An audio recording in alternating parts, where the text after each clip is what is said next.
It's minor league time. Yes, let's do this. We're digging into 10 data standouts in the minors this season. We'll be looking at non-public statcast data alongside some public statcast data. It will be a lot of fun. And for the first time on this channel, I have a guest. Yes, Kiley McDaniel of ESPN is joining me. He's an OG prospect guy, someone I've admired for a while, and I'm excited to bring him into the fold for this video. He wrote a book on this stuff called Future Value, which you need to buy and read if you haven't already. I'll link to it in the video description. Check out his work on ESPN, follow him on Twitter. And as always, middle of this video, a call to action. I want your participation, but you gotta hang around. So let's do this. I'll start things off with a big name, Jac Caglianone. This dude absolutely mashes baseballs, and maybe by the time you're watching this, he's already up in the major leagues. He has the highest 90th percentile exit velocity in the minors at 111.6 miles per hour. So 90th percentile exit velocity is taking your entire sample of batted balls. Give me the 10% that were hit the hardest, and let's just find the average of those. It becomes a little more predictive in terms of power, and if you look, it passes the sniff test in the major leagues as well. All the guys who are top 15 in this absolutely mash and are very good hitters overall. He has a max exit velocity of 120.9 last time I checked, which would be the second hardest hit ball in the major leagues this season. You know, maybe minor league calibration can be weird, but when you have this much of an outlier on the exit velocity side of things, I think it's pretty comfortable that this dude is going to be one of the biggest mashers in Major League Baseball. As a hitter, however, he's a bit funky. He chases a lot, so the minor league average is about 26% chase. So basically, out of the zone, a quarter of the time a hitter will swing in the minors. Cags is up at 34%. Now, it's not like crazy 45% where we see some guys who are literally chasing more than anybody in the majors, but this was similar to what Cags did in D1 as well. He was right around this like 35-36% chase window, which is aggressive. The funny thing, though, is that he has average contact rates, and he has an average or so zone miss rate as well. So he's aggressive, but he's really aggressive in zone, and he makes so much contact overall. There's a subtle problem here versus curveballs and changeups. If you were to look at some of his whiff on those and contact quality on those. So you could get him with hard spin, vertical spin down, and fade away. But I don't know if that's enough to like say that he's not going to be a good major leaguer, because the raw exit velocity numbers here are so good that I'm confident he will pop. The comp here, maybe it's like a lefty Junior Caminero, you know, because he is on the ground a little bit more than some guys. A lot of these big exit velocity guys are on the ground a bit, but that's going to be my comp. It's such a weird combo of chase contact and exit velocities. I had some trouble finding a major league comp. Maybe he's a unicorn. Cags is unreal. The first position player I want to talk to you about is Washington National shortstop Luke Dickerson. He was the 44th overall pick in the 2024 draft out of New Jersey High School. He's now 19, playing in low A, making his pro debut. But the intrigue around him is tied to his bonus, which was an overslot $3.8 million, which is in line with the 22nd overall pick. Now, I said he went 44th. I think a lot of publications, myself and a lot of the teams I talked to, had him rated in that 40 to 70 overall range. So he went about where he was supposed to go, but that bonus revealed that the Nats, among a couple other teams, it sounds like, thought he was more of a late first round talent. And that debate comes back to how Dickerson was seen in high school, which, because he was a dual sport athlete winning a state championship in hockey, he didn't have a lot of reps playing baseball, came out in the spring looking like a different player than he did in the summer before. So a lot of teams didn't see him against that 90 plus mile an hour velocity you'd like to see, and maybe you'd see in Florida, Georgia, Texas, California. So they weren't sure if, while he was better physically, was he better as a baseball player. And as you can probably guess by me talking about him here, he's been fantastic so far. I think the offensive comp for him is Wyatt Langford. Dickerson is 5'11", but a pretty stout athletic frame with a lot of horsepower in there, hand speed, bat speed, explosive hips, all that kind of stuff. I think there's probably a little more finesse to add to the game in terms of opposite field against off speed. But his exit velos are plus right now in the big leagues as a 19-year-old with very limited experience. If you index it for age, it looks like he could be a 70 grade power guy. I think it probably lands between those two numbers. He's probably a 25-ish home run kind of guy. The eyeball test and also all of the metrics in terms of in-zone miss, chase, all that kind of stuff suggest that this is a 50 or 55 average to better in terms of on base, bat control, pitch selection, all that kind of stuff. I have him as a plus runner. I've heard some people say he might be a double plus runner. Again, that's sort of the same area that Langford was in physically speaking. The difference with Langford, obviously, is that he's a left fielder. Dickerson is playing shortstop, has a chance to stick there, but I think most likely ends up at second base or third base. So I had him as a rising but just missed a couple weeks ago on my top 50 prospects in baseball. I think right now he's pretty clearly in that 50 to 100 area. I think he's got a chance to move on to the top 50. If he can continue performing like this the rest of the season, he's pretty clearly one of the top 22 talents in last year's draft. Hagen Smith is next, number 5 overall pick of the White Sox in last year's draft. He was running like a 19% walk rate in the minors, so the White Sox kind of pulled him away from game action to work on some mechanical stuff, etc. Seems like he had some elbow soreness as well, and then there's no structural damage there, so everything is good on that front. But he's odd, and I want to talk about him because he's running a 36% zone miss on his four-seam fastball. It's about 33% on his slider. Compare that to other four-seam fastballs in the minors. He's running more zone miss than 97% of them. That is really good. And he throws this pitch 64% of the time. So he's like, here's my fastball. It's probably going to be in zone most of the time. He kind of hugs this like top rail, the shadow of the upper part of the strike zone to right-handed hitters, and you're not going to hit it because of where it's located, because of his nice natural arm side command to the pitch. And he throws this kind of downer bullet shape off it. This pitch is like 80 to 81, a little bit of negative vertical break on it. He's thrown in middle of the plate, and it's like, I don't know, maybe there's just something visually going on between those two pitches that's really hard for guys to pick up on. The slider was a bit more down in college, and if you go to the angle of like, okay, why is he getting this much zone miss? I don't really know. You know, he doesn't have raw, crazy outlier stuff. The four-seamer's 94, 16 inches of vert, 11 inches of arm side, coming from a 5'5" release, 5.5 foot release. So that'll decay a little with the major league ball because he's an efficient spinner. But he's just gotten results at every stop, and I just wonder whether he'll be able to do that versus major league hitters. That's kind of the big question here. I think if you were to comp him to somebody, it reminds me a bit of Carlos Rodon, and it's particularly with Rodon's changeup development, where he's kind of pushed that pitch up over the last 4 seasons. We may see a similar thing with Hagen Smith, where he's able to kind of have something down away to righties, move that slider down in, force him up away. I think he's going to carve, even if the raw traits aren't insane. Really short motion, funky lefty. He's a top 10 pitching prospect for me, which I have in my Substack. I'll link to it in the video description. Fun pitcher, weird pitcher. Audience participation time here. I love doing this on videos where I rip through a bunch of names. But if you have a guy on the minor league side you're intrigued by, want to know more about, quick thoughts on, etc., you think he'll pop, you think he's way underrated, you think he's overrated, give me the name in the comments and I'll hop in there. And also, if you're looking for non-public data on some of these guys, maybe I'll drop some nuggets in there. You know, you want to know contact rate on a guy, 90th percentile exit velocity. We don't have barrel rate in the minors, unfortunately, even with some of the advanced data I get, so I can't give you that. But I can give you a lot of other things. I'll give you some nuggets. Maybe I will do it. Maybe Kiley will do it. We'll be in the comments, though. Audience participation is always fun. Payton Tolle, while not unexciting, is a different sort of guy. He was a second-round pick, signed for just above slot bonus last year at a TCU with the Boston Red Sox. He's now in high A, putting up great numbers. And again, I'm bringing him up to you because he's gotten a lot better in a way that I think is interesting. And if you're going to guess what that thing is, you're right. His velo's up a bunch. So there's 2 things that have changed here since TCU that have made him a, if not top 100 prospect, a borderline top 100 prospect. So his arm slot went from 3/4 to a little bit below at TCU. He's now at a high 3/4 slot. The horizontal movement on his fastball is down 4 inches. The IVB is up a little bit. The release height also up a little bit, but he's got enormous extension. So that's how he's getting to that average to a little bit below release height that gives him the good shape at about 17 IVB. So this pitch, he's used to throw it a little bit at the bottom of the zone and the top of the zone. Now he's throwing it more exclusively at the top of the zone. As you can guess, it's got a crazy miss rate. It's 51% right now. I think it's going to regress at the higher levels, but this is the pitch. It's above average to plus, depending on if you think there are some deception and tunneling elements, maybe the crossfire, maybe the way he's using it, his off-speed pitches is making it perform better than you would think. But this is the reason that he is performing. Both the shape and the velocity, and maybe the delivery change is driving the velocity. I'm not really sure what the causation is here, but that's why he's now on a lot of people's radars, is because of the way the fastball is performing.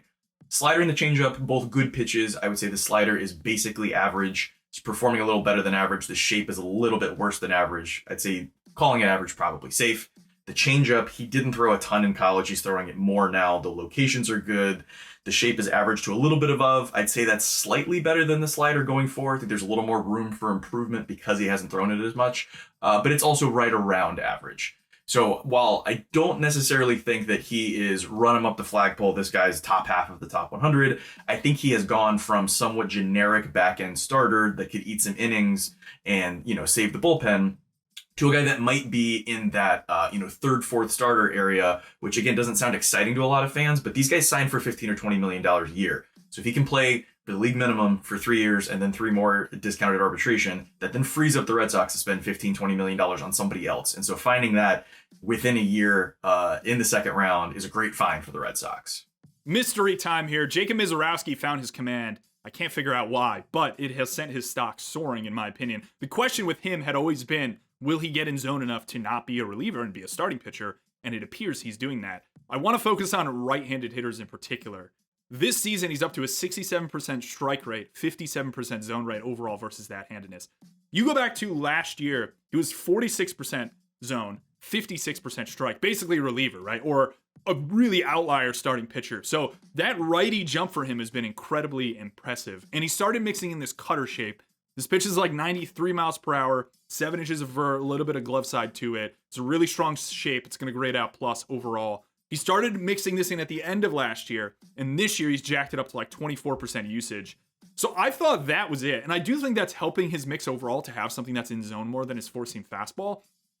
But this cutter is actually more of like a 2-strike pitch for him. And if you look early count, hitters counts, etc., how he's getting ahead is just zoning the four-seamer more, which has jumped, 15 percentage points in terms of zone rate, 10 percentage points in strike rate. It's just shot up there. He's in zone so much with it. It's a bit baffling to me that this guy at this size figured this out when everyone, especially me last year, was kind of projecting him as a reliever overall. I'm going to show his true media plots between 2024 and 2025 on the four-seamer to righties in particular. Shout out True Media, not public. Unfortunately, this is coming from a source in a Major League org on me. But just look at the leak on the outer third of the plate to righties there. He just cut all that off, so he's not missing as wildly as he has in the past. He didn't have too much of an issue with lefties last year, so why not just add another pitch that makes him even better? He's now got like a 91 mile per hour changeup, good vert, horizontal separation to it. He sells it really well. He's got a 58% chase rate on this offering. It's a pure 2-strike pitch. I still think that power curve thing is like his 1A offering, but I love the idea of going away to lefties with the changeup. Comps are tough because the extension here is just so insane. I think it's like Logan Gilberty overall. Slightly better playability on the fastball. Gilbert's pulled down his fastball a ton as a major leaguer. I don't think Misiorowski's going to do that. That's his bread and butter, 70% usage. It's going to carve up dudes. Top 5 pitching prospect in baseball. I think I'm in. The next position player I want to talk to you about was Marlins shortstop Andrew Salas. Now, Salas is actually splitting time between second and short and center field. He's also come into low A to make his pro debut this year with a little bit of hype. Like Dickerson, he signed for a big bonus. Salas got $3.7 million, the third biggest bonus in the recent international class. Now, unlike Dickerson, Salas is the youngest player by almost a year in low A. But the real conversation here is about what he's doing at the plate. His walk rate is over 20%. His on-base percentage is over 400. That's really incredible for a 17-year-old that is a year, if not 2 or 3 years younger than everyone he's facing. If you look at his exit velos, you would expect him to be really low, given what his swing is. Salas has no counter rotation. Think like coiling your shoulders to create some power, that like rubber band. He's not doing that at all. He's sort of preloading his hands, so the stuff you typically see hitters do to create power, he's not doing, which again, trying to keep it simple as a 17-year-old in low A makes some sense. So you would expect there to be more power as he does that, and then also just naturally matures and adds some weight. But his exit velos are actually about average for his age, topping out at 101.4. So I think there's actually above average power projection here, whereas when you're watching him, you probably wouldn't guess that. As you can guess, the bat to ball is real, the approach is real. Looks like he's going to be an infielder to me. I think leaving him at shortstop is probably the right move, but at the very least, I think one of those 3 up to middle positions he'll fit. So while Luke Dickerson is one of those guys where you're going to see these huge 70-grade exit velos and might be an impact power guy, Salas comes with plenty of hype. But I think the real thing to keep in mind here is his incredible feel for the game, his timing, his rhythm, all the little markers for improvement. I don't think he's necessarily a top 100 prospect right now, but he's in that conversation. And I think because of, like I said, all those markers for improvement, this is a guy that could be an impact player that's showing us just some glimpses of this early on. Zyhir Hope is next. He was part of the Michael Busch trade from the Cubs to the Dodgers. He's currently slugging .500 in the pitcher-friendly Midwest League. 20 years old, 5'10", 193. I think they're underselling the weight here. This dude is yoked. This is like maxed out body if you were to put a maxed out body phrase on a guy. His quads are huge. He looks like a running back. He looks like Ashton Janty of the Raiders now, to me, honestly. Why do I bring him up? So among every player in the minors this year, with that 90th percentile exit velocity we mentioned with Cags, of 109 or greater, so it's about 16 guys, Zyhir Hope has the highest launch angle among that group. So he's hitting a bunch of fly balls and he's hitting the ball really, really hard. If you were to just look at something called hard hit launch, so give me your hard hit balls, anything 95 plus, what's the launch angle of just those balls? He's almost above, I think he's right around actually 20 degrees. I'll throw it up on screen, launch angle, which is more than double that of the average. And because of this, if you were to look at his xWOBA on contact, again, I'm getting really nerdy with some of the stats, but that's kind of like your damage stat. We're not really considering too much on the discipline and swing decision side of things. It's just like, what do we expect you to do from a batted ball damage standpoint? His is the highest among this entire group of guys who are all absolutely mashing the ball. And among that crop of hitters as well, he has the second lowest chase rate among those 16 guys who actually crush the ball. So he's got a lot of things working for him overall. Now, although he doesn't chase, his whiff rate's actually a little bit higher than average. He was a bit below, that whiff's kind of ticked up. So we run into this profile where, okay, he's hitting everything and it doesn't look like he chases, but the miss is because there's some zone miss, particularly up in the zone against four-seam fastballs. I just think this is a byproduct of him and kind of how much tilt he has. I just did a video on vertical bat angle and things. I don't have those measures for minor league guys, but I wonder whether Zyhir is just a really steep dude where he hasn't figured out the adjustability, how to get up, or even just to foul those balls off so he's not swinging and missing as much. But this is a kind of guy that you bet on, because if he can figure that out, shoo, I think the sky's the limit here with Hope. Again, body's maxed out, but like you're betting on the bat. He's crushing everything down in the zone so much. I think he's got to get to Tulsa AA sometime soon and see how he works versus better guys. Dodgers, good track record of hitting development. They did a great job with Andy Pajas this year and some other guys as well in their AAA system. I think this is probably a starting future outfielder for them, and it's a fun, lofted, big EV swing. So props to the Dodgers in this acquisition. One of my favorite pitchers from last year's draft class is high school lefty Johnny King out of Naples High School. The Blue Jays agreed with that. They took him in the third round for a little bit of an overslot bonus. I had him ranked in the second round. And so at that point, I then feel like I've planted a flag on Johnny King, and I'm hoping for good results so I can be vindicated. And as you may guess, if I'm talking about him here, he's been fantastic so far. So I am obliged to continue to plant this flag and tell people how good he's been. What I liked about him on the showcase circuit, where I didn't have any data about his pitches, is you could see that it was probably going to be good data because he would pitch at the top of the zone with a four-seamer in the low 90s, swings and misses. Same with a curveball below the zone, had a slightly lower than average release, had big extension. Those were markers for me for sort of short term. He's going to pitch well and get a lot of strikeouts when he turns pro, or went to college, obviously turned pro. And then the markers for him to get better in the future are 6'3" projectable, one of the youngest pitchers in the draft class. That's already delivered so far. One of the knocks in high school is he would sit 90-93, hit some 4s and 5s, and tail off into the high 80s later, even though he'd be striking out 12, 13, 14 guys in a lot of starts. He's now on the complex, going 2 or 3 innings at a time. He's sitting 94-96 and hitting 97. The shape is as good as I thought it would be. The release is a couple inches lower than average. IVB is 18. He's locating it well. He's not throwing it down the middle. Again, it's early, it's shorter stints, but everything is here for a plus, if not a little better than plus fastball. The curveball also has improved. Also, the data is good on that as well. He's throwing at 81.6 miles per hour on average, which is a couple ticks harder than the average big league lefty curveball. I would pump the brakes just a little bit for people that are hearing this and getting really excited that a guy's velo's ticked the number of ticks. The stuff is clearly plus. The data is good. I would also add that the delivery is starter quality. I think it's actually a little better than it was in high school. I think the slot's a little bit higher. It's really getting down the mound. Posture's very good. But we haven't seen the third pitch in pro ball yet. There were a couple changeups over the summer. We're probably going to see a fourth pitch. We need to see him vary the locations a little bit more, face better hitters, go deeper into games, hold his velocity. There's like a lot of boxes to check. But the big picture stuff, the important stuff here, is that this guy is pretty clearly already, I think, a first-round talent from last year's draft, and looks like he's going to be a top 100 prospect by the end of the year. Last guy for me here, another first-round on from last year's draft, Trey Yesavage. This dude, I'm going to throw up his plot, has everything moving to his right. Look at that vertical line. Everything has arm side movement. His slider has arm side movement. He has a couple curveballs that also have arm side movement. It is very wacky. I don't necessarily know if there's another guy in the majors like this. And then the other thing I failed to mention is that his release height would be the highest in Major League Baseball. He's about 7 feet 1 inch, 2 inch or so. Verlander's right at 7 feet flat. So you have a lot of oddities working for him where it's a really high, steep approach to everything. It's higher than literally anybody in baseball, and everything is moving this way. And I just think his stuff might enter the zone so weird that it's really hard for hitters to pick up. I'd almost expect a guy like this to have some bit of an issue versus right-handed hitters because he has nothing laterally going away. But he's done a really good job of just putting four seam up and putting the split thing down, slider down, that it's just like, it's so vertical. I just wonder whether guys are having trouble picking up on things because of how steep it's all coming into the zone. He's a weird pitcher. I don't necessarily know what to do with him. I did a video a bit ago where I was talking about not batter tilt, like bat tilt, but literal torso tilt. And the guys who are outliers on that, like the Hurston Waldrops of the world, generally don't end up being the best. And I struggle a little bit in wondering whether these mechanics will work.